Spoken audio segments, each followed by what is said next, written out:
Les trains démarrent souvent au moment où on s'y attend le moins, et l'histoire d'amour t'emporte sous l'œil impuissant des témoins. Les témoins, c'est tes potes qui disent au revoir sur le quai, et regardent le train s'éloigner avec un sourire inquiet. Toi aussi, tu leur fais signe et t'imagines leurs commentaires. Certains pensent que tu te plantes et que t'as pas les pieds sur terre. Chacun y va de son pronostic sur la durée du voyage. Pour la plupart, le train va dérailler dès le premier orage. Le grand amour change forcément ton comportement.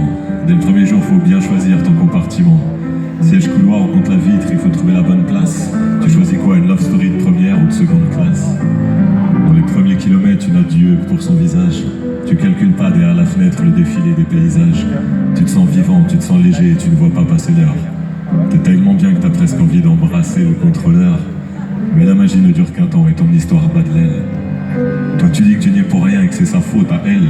Le ronronnement du train te saoule et chaque virage t'écœure. Faut que tu te lèves, que tu marches, tu vas te dégourdir le cœur. Et le train ralentit, c'est déjà la fin de ton histoire. En plus t'es comme un con, tes potes sont restés à l'autre gare. Tu dis au revoir à celle que t'appelleras désormais ton ex. Dans son agenda sur ton nom, elle va passer un coup de Tipex. C'est vrai que les histoires d'amour, c'est comme les voyages en train. Et quand je vois tous ces voyageurs, parfois j'aimerais en être un. Pourquoi tu crois que tant de gens attendent sur le quai de la gare? Pourquoi tu crois qu'on flippe autant d'arriver en retard? Pour beaucoup, la vie se résume à essayer de monter dans le train, à connaître ce qu'est l'amour et se découvrir plein d'entrain. Pour beaucoup, l'objectif est d'arriver à la bonne heure, pour réussir son voyage et avoir accès au bonheur. Il est facile de prendre un train, encore faut-il prendre le bon. Moi je suis monté dans 2-3 rames, mais c'était pas le bon wagon. Car les trains sont capricieux et certains sont inaccessibles. Et je ne crois pas tout le temps qu'avec la SNCF c'est possible.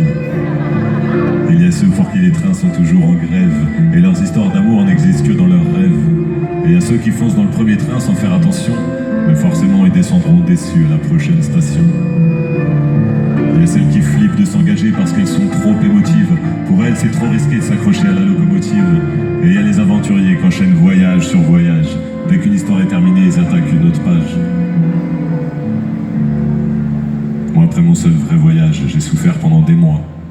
On s'est quitté d'un commun accord, mais elle était plus d'accord que moi. Depuis, je traîne sur le quai, je regarde les trains au départ. Il y a des portes qui s'ouvrent, mais dans une gare, je me sens à part. Pareil que les voyages en train finissent mal en général. Si pour toi c'est le cas, accroche-toi et garde le moral. Car une chose est certaine, il y aura toujours un terminus. Maintenant tu es prévenu. La prochaine fois tu prendras le bus.